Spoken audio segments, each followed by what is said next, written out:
जय श्री कृष्ण।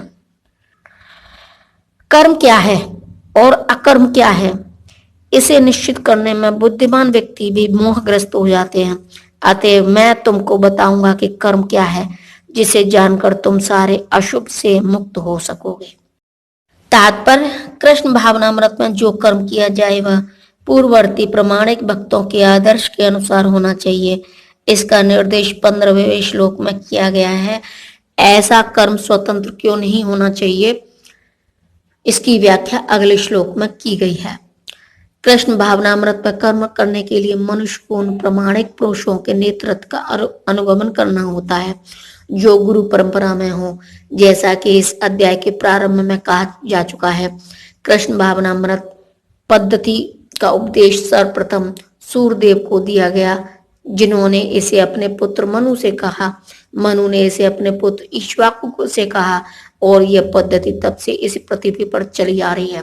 अतः परंपरा के अपूर्ववर्ती अधिकारियों के पद चिन्हों का अनुसरण करना आवश्यक है, अन्यथा बुद्धिमान से बुद्धिमान मनुष्य भी कृष्ण भावनामृत के आदर्श कर्म के विषय में मोहग्रस्त हो जाते हैं। इसलिए भगवान ने स्वयं अर्जुन को कृष्ण भावनामृत का उपदेश देने का निश्चय किया। अर्जुन को साक्षात भगवान ने शिक्षा दी। अतः जो भी अर्जुन के पद चिन्हों पर चलेगा वह कभी मोहग्रस्त नहीं होगा। कहा जाता है कि अपूर्ण प्रायोगिक ज्ञान के द्वारा धर्म पथ का निर्णय नहीं किया जा सकता। वस्तुतः धर्म को केवल भगवान ही निश्चित कर सकते हैं। भागवत 6.3.19 में कहा गया है, अपूर्ण चिंतन द्वारा कोई किसी धार्मिक सिद्धांत का निर्माण नहीं कर सकता। मनुष्य को चाहिए कि ब्रह्मा, शिव, नारद, मनु, चारों कुमार, कपिल, प्रहलाद, भीष्म, शुकदेव गोस्वामी, यमराज, जनक तथा बलि महाराज जैसे महान अधिकारियों के पद चिन्हों का अनुसरण करें। केवल मानसिक चिंतन द्वारा यह निर्धारित करना कठिन है कि धर्म या आत्म साक्षात्कार क्या है। अतः भगवान अपने भक्तों पर अहेतु की कृपावश स्वयं अर्जुन को बता रहे हैं कि कर्म क्या है और अकर्म क्या है। केवल कृष्ण भावना में किया गया कर्म ही मनुष्य को भव बंधन से उबार सकता है। कर्म की बारीकियों को समझना अत्यंत कठिन है। अतः मनुष्य को चाहिए कि वह यह ठीक से जाने कि कर्म क्या है, विकर्म क्या है और अकर्म क्या है। तात्पर्य: यदि कोई सचमुच ही भव बंधनों से मुक्ति चाहता है तो उसे कर्म, अकर्म तथा विकर्म के अंतर को समझना होगा। कर्म, अकर्म तथा विकर्म के विश्लेषण की आवश्यकता है, क्योंकि यह अत्यंत गहन विषय है। कृष्ण भावनामृत को तथा गुणों के अनुसार कर्म को समझने के लिए परमेश्वर के साथ अपने संबंध को जानना होगा। दूसरे शब्दों में, जिसने यह भली भांति समझ लिया वह जानता है कि जीवात्मा भगवान का नित्य दास है और फलस्वरूप उसे कृष्ण भावनामृत में कार्य करना है। संपूर्ण भगवत गीता का यही लक्ष्य है। इस भावनामृत के विरुद्ध सारे निष्कर्ष एवं परिणाम विकर्म या निषिद्ध कर्म हैं। इसे समझने के लिए मनुष्य को कृष्ण भावनामृत के अधिकारियों की संगति करनी होती है और उनसे रहस्य को समझना होता है। यह साक्षात भगवान से समझने के समान है, अन्यथा बुद्धिमान से बुद्धिमान मनुष्य भी मोहग्रस्त हो जाएगा। जो मनुष्य कर्म में अकर्म और अकर्म में कर्म देखता है वह सभी मनुष्यों में बुद्धिमान है और सब प्रकार के कर्मों में प्रवृत्त रहकर भी दिव्य स्थिति में रहता है।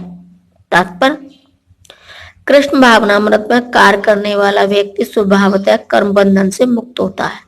उसके सारे कर्म कृष्ण के लिए होते हैं, अतः कर्म के फल से उसे कोई लाभ या हानि नहीं होती। फलस्वरूप वह मानव समाज में बुद्धिमान होता है। यद्यपि यह कृष्ण के लिए सभी तरह के कर्मों में लगा रहता है। अकर्म का अर्थ है कर्म के फल के बिना। निर्विशेषवादी इस भय से सारे कर्म करना बंद कर देता है कि उसके कर्मफल उसके आत्म साक्षात्कार के मार्ग में बाधक न हो। किंतु सगुणवादी अपनी इस स्थिति से भली भांति परिचित रहता है कि वह भगवान का नित्य दास है। अतः वह अपने आप को कृष्ण भावनामृत के कार्यों में तत्पर रखता है। चूंकि सारे कर्म कृष्ण के लिए किए जाते हैं, अतः इस सेवा के करने में उसे दिव्य सुख प्राप्त होता है। जो इस विधि में लगे रहते हैं वे व्यक्तिगत इंद्रिय तृप्ति की इच्छा से रहित होते हैं। कृष्ण के प्रति उसका नित्य दास्य भाव उसे सभी प्रकार के कर्म फल से मुक्त करता है। जिस प्रकार प्रत्येक प्रयास यानी कि उद्यम इंद्रिय तृप्ति की कामना से रहित होता है, उसे पूर्ण ज्ञानी समझा जाता है। उसे ही साधु पुरुष ऐसा कर्ता कहते हैं जिसने पूर्ण ज्ञान की अग्नि से कर्म फलों को भस्मसात कर दिया है। तात्पर्य, केवल पूर्ण ज्ञानी ही कृष्ण भावना भावित व्यक्ति के कार्यकलापों को समझ सकता है। ऐसे व्यक्ति में इंद्रिय तृप्ति की प्रवृत्ति का अभाव रहता है, जिससे यह समझ जाता है कि भगवान के नित्य दास के रूप में उसे अपने स्वाभाविक स्वरूप का पूर्ण ज्ञान है, जिसके द्वारा उसने अपने कर्म फलों को भस्म कर दिया है। जिसने ऐसा पूर्ण ज्ञान प्राप्त कर लिया है वह सचमुच विद्वान है। भगवान की नित्य दासता के इस ज्ञान के विकास की तुलना अग्नि से की गई है। ऐसी अग्नि एक बार प्रज्वलित हो जाने पर कर्म के सारे फलों को भस्म कर सकती है। अपने कर्म फलों की सारी आसक्ति को त्याग कर सदैव संतुष्ट तथा स्वतंत्र रहकर वह सभी प्रकार के कार्यों में व्यस्त रहकर भी कोई सकाम कर्म नहीं करता। तात्पर्य, कर्मों के बंधन से इस प्रकार की मुक्ति तभी संभव है जब मनुष्य कृष्ण भावना भावित होकर हर कार्य कृष्ण के लिए करे। कृष्ण भावना भावित व्यक्ति भगवान के शुद्ध प्रेम वश ही कर्म करता है। फलस्वरूप उसे कर्म फलों के प्रति कोई आकर्षण नहीं रहता, यहाँ तक कि उसे अपने शरीर निर्वाह के प्रति भी कोई आकर्षण नहीं रहता, क्योंकि वह पूर्णतः कृष्ण पर आश्रित रहता है।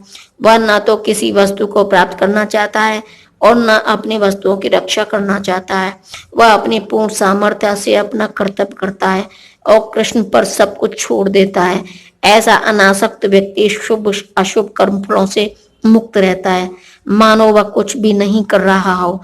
यह अकर्म अर्थात निष्काम कर्म का लक्षण है। अतः कृष्ण भावनामृत से रहित कोई भी कार्य कर्ता पर बंधन स्वरूप होता है और वे कर्म का यही असली रूप है, जैसा कि पहले बताया जा चुका है। जय श्री कृष्ण।